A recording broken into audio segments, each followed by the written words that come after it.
살아계신 우리 하나님은 오늘도 예배하는 우리 모든 성도님들을 변함없이 사랑하십니다. 그 사랑을 노래하고 있는 복음성가가 있죠. 아버지 사랑 내가 노래해, 아버지 은혜 내가 노래해. 그 사랑 변함없으신, 거짓 없으신, 성실하신 그 사랑. 상한 갈 때 꺾지 않으시는, 꺼져가는 등불 끄지 않으시는 그 사랑, 변함없으신, 거짓 없으신, 성실하신 그 사랑. 그 사랑, 날 위해 죽으신, 날 위해 다시 사신 예수 그리스도, 다시 오실 그 사랑, 죽음도 생명도 천사도 하늘의 그 어떤 권세도 끊을 수 없는 영원한 그 사랑, 예수라는 복음성가입니다. 누구도 끊을 수 없는 그 영원한 하나님의 사랑이 오늘도 이 땅 가운데 믿음의 삶을 살아가시는 우리 성도님들을 향하여 현재 진행형의 사랑이신 것을 믿으시기를 주의 이름으로 축복합니다. 그리고 그 변함없으신, 그 영원하신 사랑의 손이 지금도 우리 성도님들을 붙들고 계시고 인도하고 계시고 그리고 나와 함께하고 계신다는 이 분명한 진리의 약속 안에서 하나님 앞에 예배하는 우리 모든 성도님들, 그 사랑 안에 힘을 얻으시고 소망을 얻으시고 하나님 앞에서 더욱더 영광 돌리는 우리 모든 성도님들 되시기를 주의 이름으로 축복합니다. 성경에 기록된 인간에 대한 표현들 중에 두 가지를 떠올려 보면 하나는 상한 갈대이고 다른 하나는 꺼져가는 등불입니다. 이사야 42장 3절에 보면 상한 갈대를 꺾지 아니하며 꺼져가는 등불을 끄지 아니하고 진실로 정의를 시행할 것이며 라고 말씀하고 있습니다. 상한 갈대는 무엇을 의미할까요? 하나님을 떠나 저주받은 자리에 있는 부패한 죄인의 모습을 의미한다고 볼 수 있습니다. 꺼져가는 등불은 무엇을 의미할까요? 연기가 나는 심지라는 의미로서 냄새나고 눈을 아프게 하는 연기를 피워서 도움이 되기보다는 피해를 주는 아무 가치 없는 그러한 죄인의 모습을 묘사하는 것이기도 합니다. 우리 하나님은 이러한 죄인된 이스라엘의 모습 그리고 죄인된 우리의 모습, 하나님은 이러한 상한 갈대를 꺾지 않으시고 꺼져가는 등불을 끄지 않으시는 분이라고 말씀하고 있습니다. 우리 하나님은 죄로 인하여 육체적으로나 정신적으로나 영적 상태로나 모든 면에서 절망적인 상황에 놓인 인간을 완전히 부러뜨려 뽑아내어 버리시는 분이 아니다 라고 말씀하고 있습니다. 하나님은 가만히 놔두기만 해도 저절로 꺼지게 될 그 등불을 그리고 연기를 피우고 있는 그 심지를 나 몰라라 방치하는 분이 아니시라고 말씀하고 있습니다. 그리고 그러한 하나님 되심을 이 땅에 오신 예수 그리스도께서는 온 삶으로 우리에게 하나님의 그 사랑을 보여주셨습니다. 상한 갈대와 같이 하나님 없이 세상에서 버림받고 아무런 소망을 가질 수 없었던 죄인들을 예수님은 긍휼히 여기시며 친히 그들에게 찾아가셨습니다. 그들을 꺾지 않으셨습니다. 하나님의 완전한 그 사랑 안에서 죄인들을 용납하셨고 그들에게 말씀하셨고 그들에게 손을 내밀어 그들을 치료해 주셨습니다. 그들을 소생케 하셨습니다. 꺼져가던 삶의 빛을 다시 내어 살게 하시고 참 빛 되신 그리스도 예수 안에서 그들이 빛이 되는 새로운 삶의 길을 열어 주셨습니다. 하나님의 그 사랑은 현재 진행형의 사랑인 것을 다시 한번 우리가 기억하며 그 사랑을 믿어 오늘도 하나님 앞에 나아가는, 그리고 하나님과 날마다 동행하며 살아가시는 우리 성도님들 되시기를 주의 이름으로 간절히 축복합니다. 상한 갈대를 꺾지 않으시고 꺼져가는 등불을 끄지 않으시는 주님의 그 사랑, 현재 진행형의 사랑으로 다시 한번 우리 모든 성도님들을 축복합니다. 어느 한 형제의 간증을 접하게 되었습니다. 이 형제는 결혼한 지가 어느덧 9년이 된 형제였습니다. 결혼 생활을 시작하고 처음 한 3년여의 시간은 남부러울 것 없이 참 행복한 날들을 보냈습니다. 그러던 어느 날 하고 있던 일을 확장하기 위해서 아내 몰래 말을 하지 않고 큰 돈을 대출을 받았습니다. 그런데 일부를 사용하고 남아있던 돈을 사기 당하게 되면서 이 부부의 가정에 큰 위기가 찾아오게 되었습니다. 형제는 어떻게든 돈을 메꾸기 위해서 또다시 대출을 받아야 했습니다. 그리고 제대로 알지도 못하는 곳에 또다시 투자를 하게 되었고, 그러면서 투자했던 돈을 잃게 되는 일들을 반복하게 되면서 주식이든지 코인이든지 단시간에 잃어버린 돈을 메꾸기 위해서 여기저기 돈을 그렇게 지출하게 됩니다.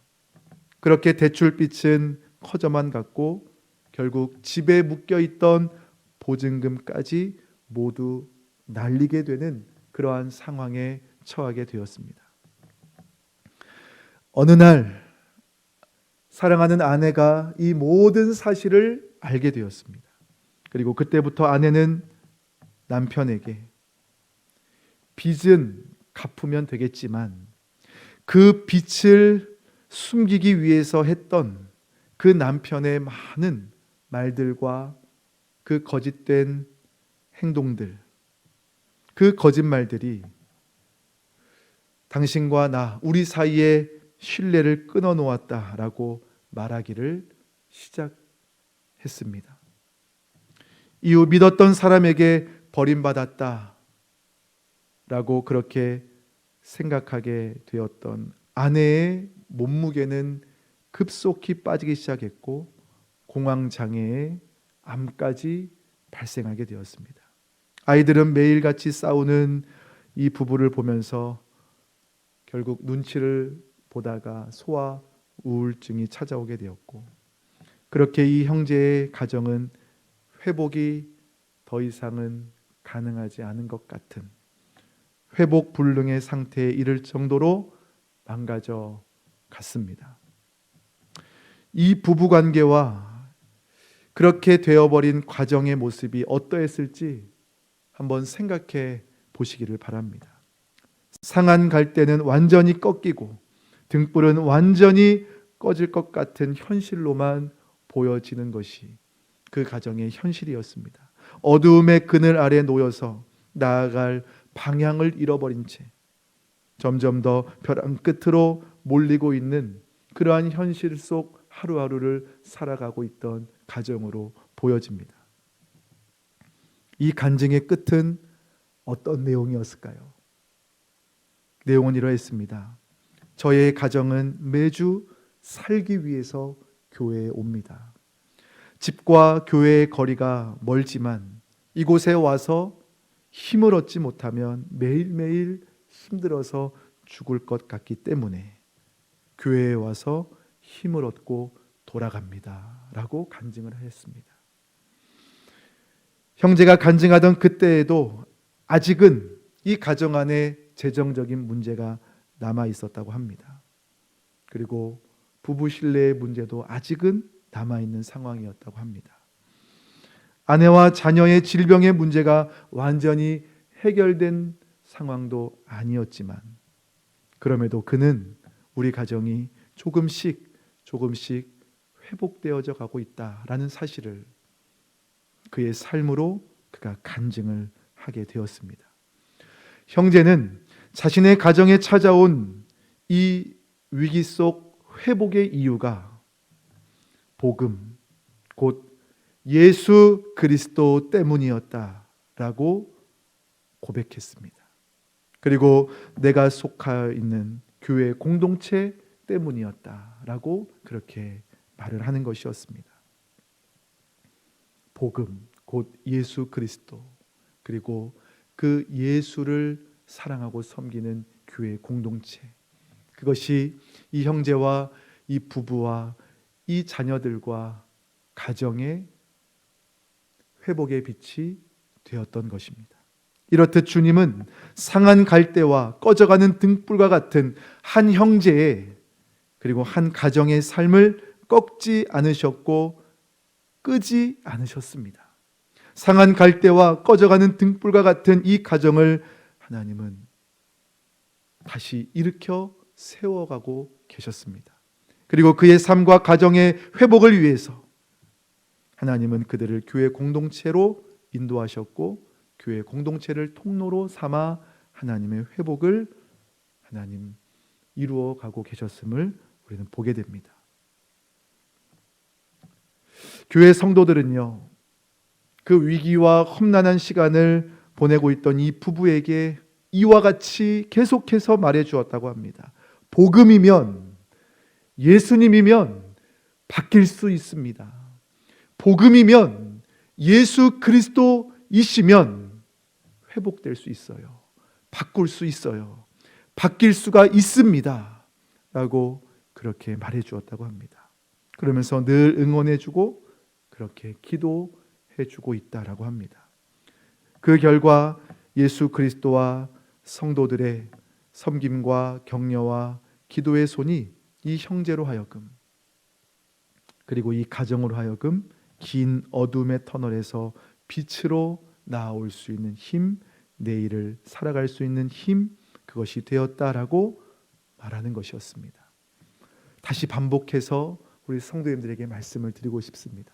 우리 주님의 사랑은, 상한 갈대를 꺾지 아니하시는 주님의 그 사랑은, 꺼져가는 등불을 끄지 아니하시는 주님의 그 사랑은 현재 진행형의 사랑입니다.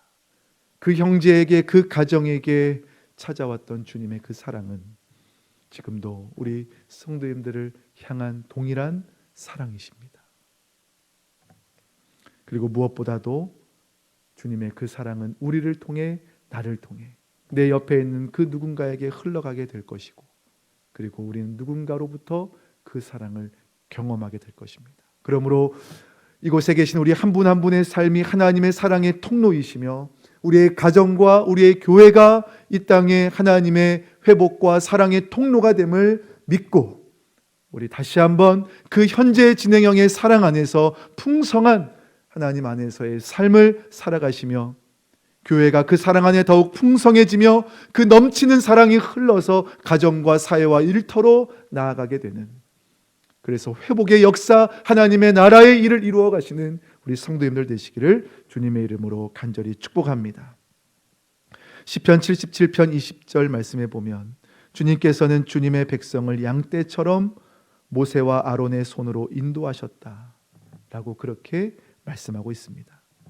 상한 갈대를 꺾지 않으시는, 꺼져가는 등불을 끄지 않으시는 주님은 오늘도 그러므로 하나님 앞에 예배하며 하나님의 얼굴을 구하며 그분의 이름을 부르며 간절히 기도하는 우리의 기도와 두 손 모아 하나님 앞에 드리는 우리의 그 기도의 손을 통해서 역사하신다는 사실을 믿고 하나님 앞에 더욱 그 사랑을 구하며 기도로 나아가시기를, 그리고 나의 기도를 통하여 그 사랑이 나를 통한 하나님의 회복의 역사로 이어질 수 있기를, 그렇게 함께 나아가는 우리가 되기를 간절히 소망합니다. 예수 그리스도의 이름으로 축복합니다. 우리 성도님들의 그 기도의 손을 통하여 하나님은 회복을 이루실 것인데, 우리 성도님들을 통하여 화평과 기쁨의 은혜가 회복되게 하시고, 치유와 회복의 은혜가 회복되게 하시고,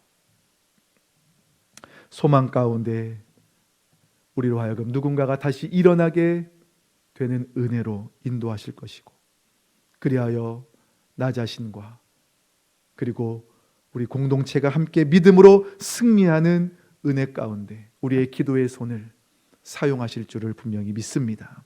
그 사랑을 의지하여 날마다 나아가시며 기도하시며 그 사랑을 인하여 더욱더 하나님 앞에 승리하는 우리 성도님들 되시기를 주님의 이름으로 간절히 축복합니다. 우리를 사랑하시는 하나님의 마음, 그 마음을 우리가 다시 한번 생각해 보면 좋겠습니다. 에스겔 16장을 보면 하나님께서 이방 나라들과 간음을 저질렀던 예루살렘의 심판을 선언하시면서 과거 예루살렘의 출생에 대해서 이렇게 말씀을 하셨습니다. 내가 낳은 것을 말하건대 네가 날 때 내 배꼽줄을 자르지 아니하였고 너를 물로 씻어 정결하게 하지 아니하였고 내게 소금을 뿌리지 아니하였고 너를 강보로 싸지도 아니하였나니 아무도 너를 돌보아 이 중에 한 가지라도 내게 행하여 너를 불쌍히 여긴 자가 없었으므로 내가 나던 날에 내 몸이 천하게 여겨져 내가 들에 버려졌느니라. 이는 이스라엘이 하나의 민족으로 형성되었을 때 애굽 땅에서 매우 비참한 상황에 처해 있었음을 비유로 전한 말씀이었습니다. 이스라엘은 누구도 그들을 긍휼히 여겨 돌보는 자가 없어 마치 들에 버려진 갓난 아이와 같이 비참한 상황에 놓여 있었습니다. 하나님은 고통 속에 있던 그러한 이스라엘을 외면하지 않으시며 이렇게 말씀을 하셨습니다. 내가 내 곁으로 지나갈 때 내가 피투성이가 되어 발짓하는 것을 보고 내게 이르기를 너는 피투성이라도 살아있으라. 다시 이르기를 너는 피투성이라도 살아있으라 하고, 너는 피투성이라도 살아있으라.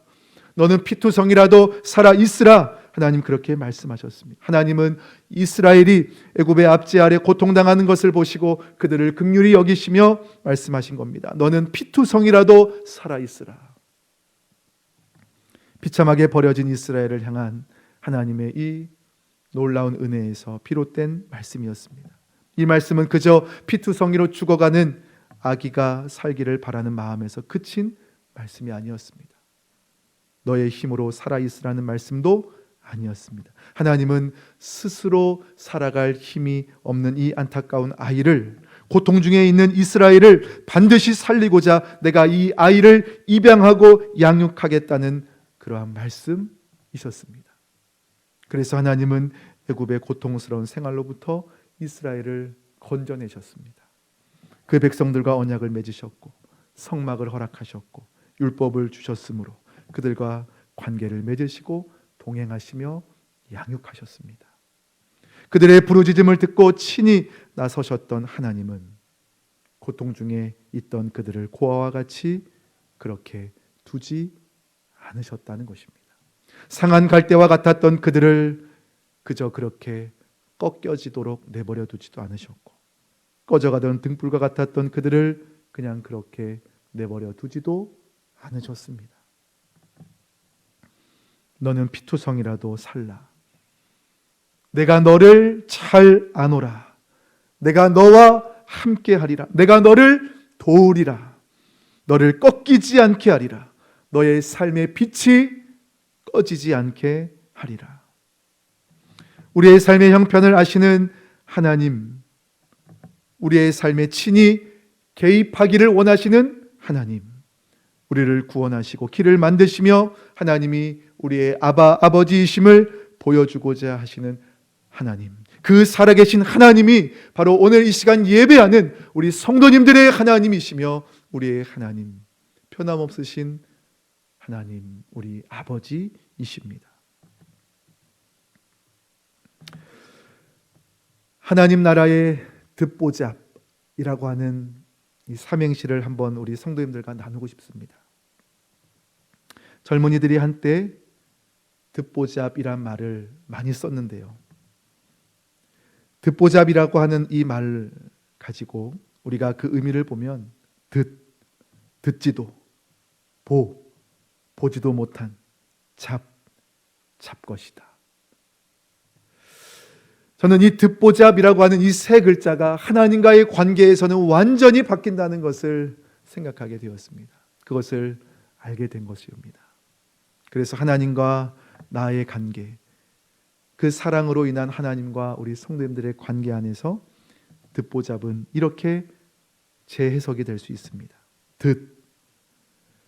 내가 너의 고백을 듣고 있고, 내가 너의 삶을 보고 있고, 내가 너의 인생, 너의 삶을 붙잡고 있다. 내가 너의 고백을 듣고 있고, 내가 너의 삶을 보고 있고, 내가 너의 인생을 붙잡고 있다. 하나님의 듣보잡.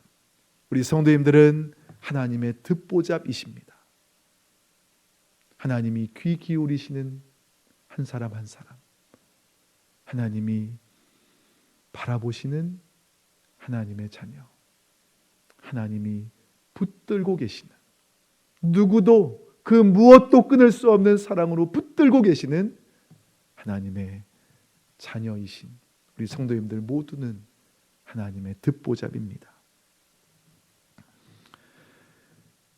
출애굽기 말씀에 이런 말씀이 있습니다. 주님께서 다시 말씀하셨다. 나는 이집트에 있는 나의 백성이 고통받는 것을 똑똑히 보았고, 또 억압 때문에 괴로워서 부르짖는 소리를 들었다. 그러므로 나는 그들의 고난을 분명히 안다.